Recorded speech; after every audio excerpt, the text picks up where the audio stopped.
episode of Fitness Advice. For today, focuses on plant-based diets and kids. And, this discussion stems around a topic or a study uh, that American Culture Exercise would have carried out. And, it has application as it relates to parents, caregivers, teachers, and even fitness professionals, sort of myself, PE teachers, as it regards to, how we may move forward with administering, let's just say, exercise activities or playful activities, physical activities for kids. So, you know, if you are someone who has kids around, or if you are familiar with, let's just say, some of the recommendations for kids' overall well being, one such recommendation would be a healthy diet, right? And when we think about healthy diet, obviously we can think about it within the context of the food pyramid. Now, essentially speaking, we should be aware that basically kids are advised to, ensure that they are getting nutrients from all elements or all different sections of the food pyramid. We talk about it being in the context of getting fresh fruits and vegetables in, adequate water, uh, food samples or food sources that provide proteins, and obviously speaking, we also talk about the micronutrients. Now, plant-based diets is a topic that should be mentioned for kids because of the reality that within the context of the health and fitness industry, plant-based diets or the consumption of plant-based foods is like a specific niche as well. And as such, if there are kids whose diets are more so heavily focused on plant-based sources, then it's critical that we know how to work with them in terms of, how the plant-based food source has its impact in terms of the overall energy production of the child in and of itself. So, with that being said, I'm discussing the study of American Council Exercise. Are plant-based diets healthy for kids? And this is based on a May 2026 study. All right. So, generally speaking, let's just define vegetarian and vegan diets because it's a case where, vegetarian diets, vegan diets is a big thing in the space right about now. Health and well-being, you're going to be hearing people say, you need to go vegetarian or you need to be going vegan. But what is the difference between the two? So, according to this section, vegetarian primarily refers to lacto-ovo-vegetarian diet, which excludes meat, poultry, fish, and other animal flesh, but still includes dairy products and eggs. So lacto-ovo, if you're on a lacto-ovo vegetarian diet, then you're pretty much not eating anything of meat source, but you will still have dairy and eggs. Some vegetarian patterns that were not included in this research are more specific, such as the lacto-vegetarian diets. So remember, there I just mentioned lacto-ovo. Now there is the lacto-vegetarian diet. Lacto-vegetarian diet includes dairy, but not eggs, while ovo-vegetarian diet includes eggs, but not dairy. All right. Now, vegan is more restrictive. This is excluding all animal-derived foods, including meat, poultry, fish, dairy, and eggs. So once you say that you're going vegan, it is a case where you are not eating any form of meat source or any form of food from animals, right? But if you're vegetarian, then you can say, all right, you're not having eggs, or you're a person who would just have milk and you avoid eggs, that kind of a thing. All right. Now, the reason why the study of plant-based foods and kids is of relevance. Well, one reason this review stands out in its scope is in the context whereby it says that from a standpoint of energy and protein intake to ferritin, vitamin D, cholesterol, height, and weight, these were observational studies, and this was not a clinical trial. So the review cannot prove cause and effect, but the review looks at the overall behavioral patterns of the persons or the kids who would have been participating in the study. Now, what did the researchers find? At a high level, children eating vegetarian diets tended to consume more fiber, iron, folate, vitamin C, magnesium than omnivores. Omnivores, individuals who also eat meat. The kids who were on vegetarian diets also consumed fewer calories and less protein, fat, vitamin B12, vitamin D, and zinc. Evidence for vegan diets was more limited, but the trend was similar, with one notable concern. Calcium intake was particularly low in children who followed a vegan diet. So remember now, an individual who is said to be on a vegan diet consumes no food source from animals. So within the context of the kids who would have been, let's just say, deprived of calcium, it makes sense that those kids who would have been on a strict vegan diet did not necessarily get enough calcium because from the standpoint of calcium, we would tend to get it from, milk or animals' foods. Now, it does not mean that these diets were inherently inadequate. In fact, one of the most important points in the paper is that many of the average nutrient and biomarker values still fell within pediatric reference ranges. All right. When the researchers looked more closely at deficiency related outcomes, some important red flags emerged. So, among children following an lacto ovo vegetarian diet, the odds of iron deficiency, anemia, vitamin D deficiency, vitamin A deficiency, and being underweight were higher than in omnivores. So, those kids, lacto ovo, remember, is those diets which excludes meat, but you can still include dairy and eggs. And what this section highlights is that those kids who were on the lacto ovo vegetarian diet, which still getting in eggs and dairy, they were still somewhat deficient and they were experiencing vitamin D deficiency, vitamin A deficiency, anemia, and they were significantly underweight.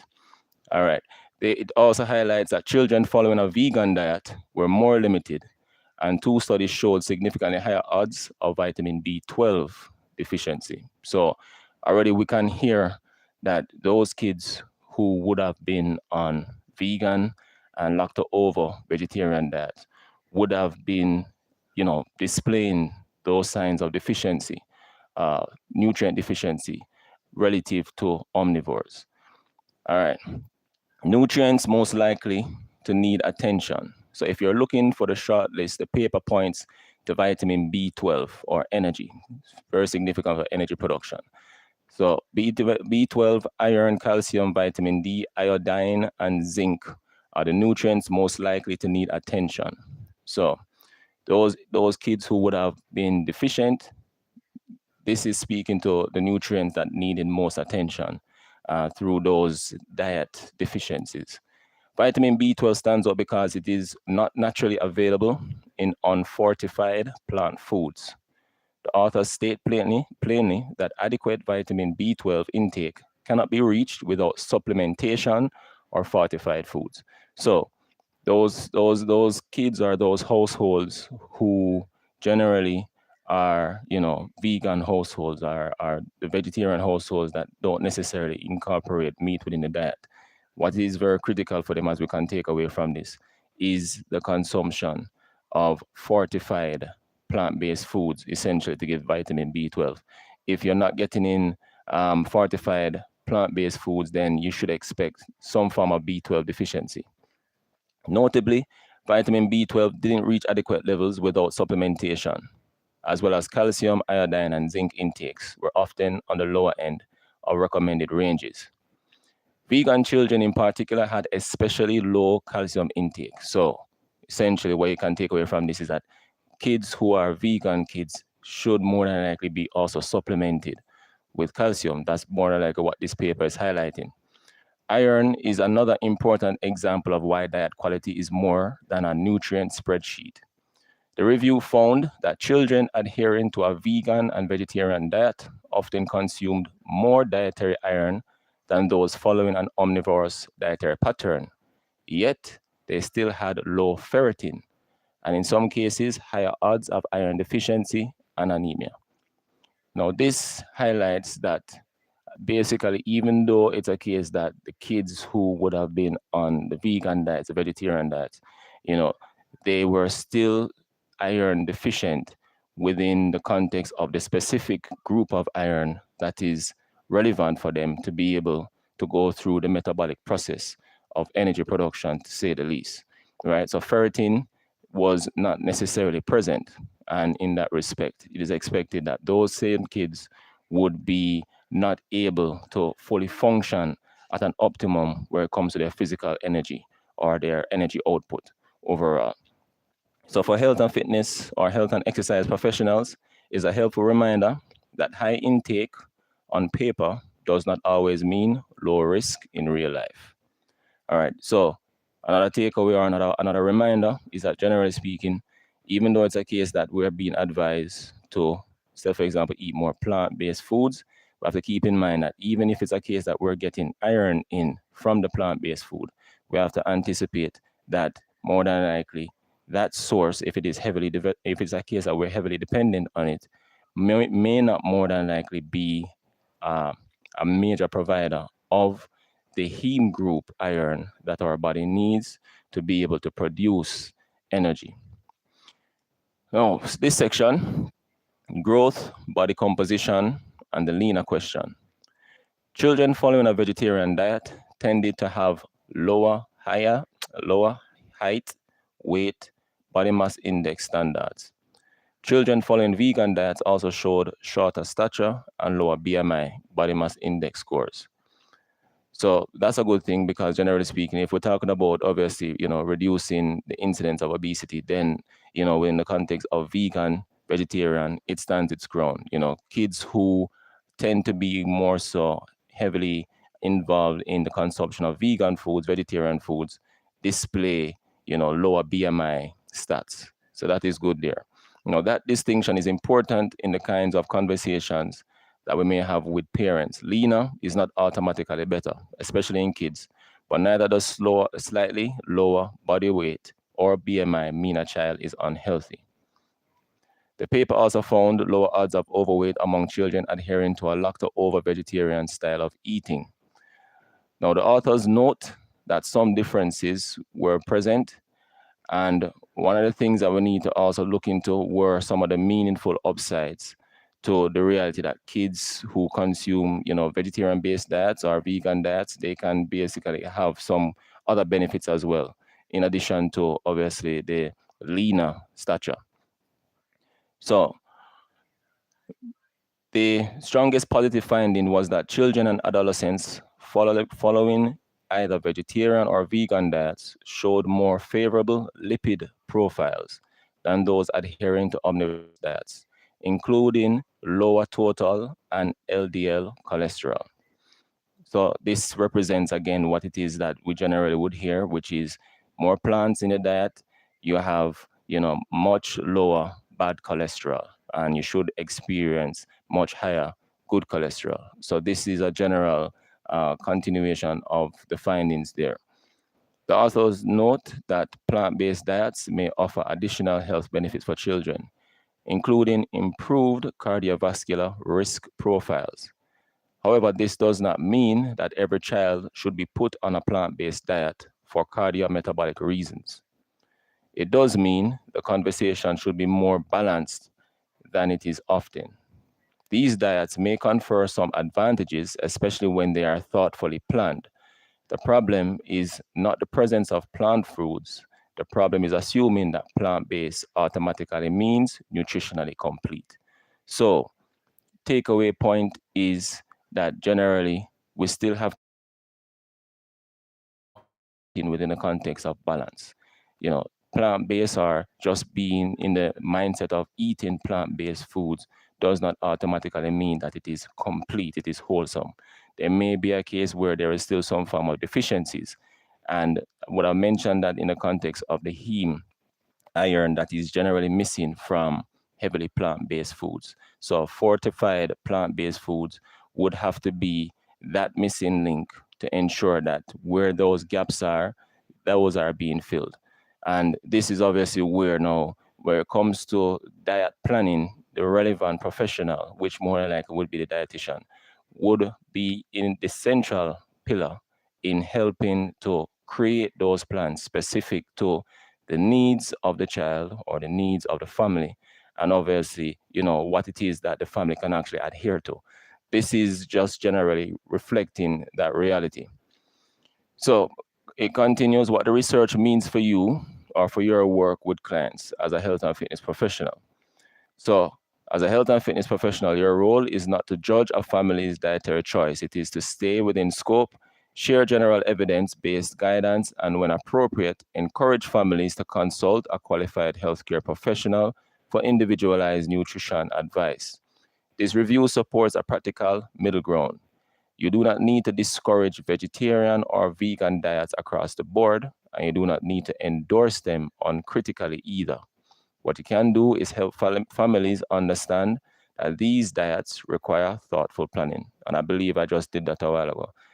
Make sure that when it comes to how you approach, you know, the dietary structure of your child or your kids or kids in care, that you also take into consideration the wholesome aspect of it all. Then, and if it's a case that you're in the capacity of a parent, then ensure that as best as is possible, as mentioned, the healthcare professionals are central within your considerations. The healthcare professional should more than likely be able to guide you based on the medical condition of the child or of the kids. Basically speaking, let's just say within the context of the culture, the dietary culture of the child or of the kids of the family on a whole, and as well based on the physical output needs of the child. So within the context of kids growing up, physical activity or PE is critical. Motor development, strength development, functional development. And obviously that's energy that's required. And as I mentioned, if we're going to talk about it in the context of those households that are heavily vegan, you have to anticipate that you not getting in fortified plant-based sources of the heme specific group for energy production. It means that you have to anticipate your child or kids in care would still be somewhat deficient within that specific nutrient. And as such, the kind of energy output will not be as great. So this obviously is just reflecting the reality that where it comes to not just exercise, but even in the context of, our nutrition, we have to make sure that we're on top of it in, having that sit down with the relevant professional. So remember that where it comes to diet, central professionals in the dietitian, and then obviously there's a physician, right? And based on how these two will align within the context of your medical status and within the context of your dietary needs, then they can link up with exercise professionals such as myself, and then we tie everything together based on, let's just say, for example, the physical output needs of the child or of the student within the context of the school, and then the overall dietary structure for the school can be created within that manner, or the overall dietary structure for the child within the household setting can be created. So just keep that in mind. Vegetarian, vegan, no matter which diet you're on, ensure that you're fully aware that, certain diets can more than likely be, in a surplus of certain nutrients relative to others. So you have to make sure that you're fully aware of these factors within this context. So the study also gives you few evidence-based talking points you can reinforce. For example, the authors note that families may reduce iron-related risk by pairing iron-rich plant foods with vitamin C-rich foods to enhance absorption. And this obviously is tying in a bit into the exercise physiology context, because obviously, again, when we talk about energy production, this is what it is that's taking place at the cellular level, right? So what it is that it's saying is that, you combining certain foods such as iron rich with vitamin C rich foods, you can be able to have that complement put in place to assist with energy production. They emphasize as well that calcium and vitamin D deserve particular attention during growth. Now, in the context of our capacity as a health and as an exercise professional, we should not diagnose deficiencies, neither should we prescribe supplements as treatment or present ourselves as a person deciding whether a child needs lab work. So within that context, generally speaking, as much as you may hear, let's just say, exercise professionals say that they're certified in nutrition, unless it's a case that that exercise professional as well is a licensed, let's just say, registered dietitian, or also follows the licensure of being a physician, then our role is not in the context of diagnosing, deficiencies, nor is it a case that we are within the capacity of, recommending lab work. That's not our role. So, the authors recommend obtaining clear evidence-based guidelines and support from clinicians such as dietitians and pediatric health professionals. So the bottom line, when a client asks whether kids can thrive on vegetarian or vegan diets, we do not need a dramatic answer. What we need is a credible one. This review suggests that plant based diets in children can support healthy growth and may come with some meaningful benefits, including better fiber intake, healthier lipid profile. It also makes clear that several nutrients deserve careful attention, particularly vitamin B12, iron, calcium, vitamin D, iodine, and zinc. For myself as an exercise professional, the practical takeaway is simple. Stay curious, stay balanced, and stay in your lane. Help clients to see that a dietary label does not guarantee nutritional adequacy. Reinforce broadly healthy eating habits and encourage parents to watch for signs that their child may need more support. And when the conversation moves into diagnosis, supplementation, or medical nutrition therapy, collaborate and refer. All of this is, making it fully transparent so that you understand that when it's a case that, it comes in the context of you seeking, let's just say, the professionals to assist you with, let's just say, getting your child eating better or performing better in the context of, physical related activities. It's important that you understand that our role as an exercise professional should not be one where we are central in, diagnosing and creating diet plans specific for, any form of nutritional deficiency. Our role comes into play after you would have gone into gathering that kind of data, that information from the physician, from your dietitian, and then based on what it is that you present, which more likely would be that you can say, yes, my child definitely is deficient in this, or my child has been given the guidance to consume X amount of calories based on this medical condition, then our approach would be to construct the exercise regimen or to construct the physical activity regimen specific to the dietary reality of the child. So you have to know for yourself where that fits in. But also keep in mind that, just going vegan or being heavily centered on vegetarian does not mean that there won't necessarily be some nutritional inadequacies. So you have the role as well to ensure that as best as is possible, you're fully aware of what these nutritional inadequacies can be. And based on those nutritional inadequacies, you also have some insight in terms of how it can impair on the overall energy output and full function of the child. That, I believe, is the major thrust of this study here. And yes, this has been a good discussion on this respect. So, yeah, big up yourself, take heed, and continue to do what it is that you can do to live a sustainably healthier lifestyle. Until next time.